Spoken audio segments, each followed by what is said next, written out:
সেই মজার একটা শাক। তো আপনারা কেউ মিস করবেন না। এই তো হয়ে গেল আর পুষ্টি গুণে ভরপুর সজিনার শাক ভাজি।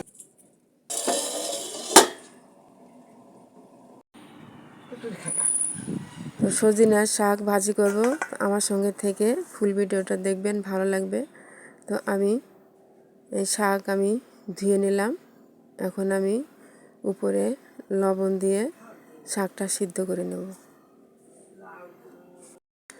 এই শাকটা যেমন মজার তেমনি পুষ্টিকর।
এই তো হয়ে গেল আর পুষ্টি গুণে ভরপুর সজিনার শাক ভাজি।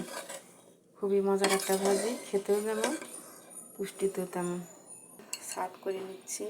এই শাক এখনও খান নাই, তারা একবার হলেও এই রেসিপিটা দেখে ট্রাই করবেন। হেলদি এবং খুবই মজার একটা শাক।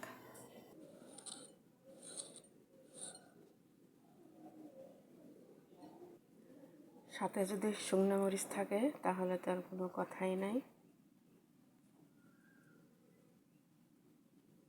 সেই মজার একটা শাক। তো আপনারা কেউ মিস করবেন না। এখনও সজিনার শাক সবসময় পাওয়া যায়, তবে এই সিজনে বেশি পাওয়া যায়। আপনারা এইভাবে একবার খেয়ে দেখবেন। ভালো থাকবেন, সবার জন্য অনেক অনেক দোয়া রইল।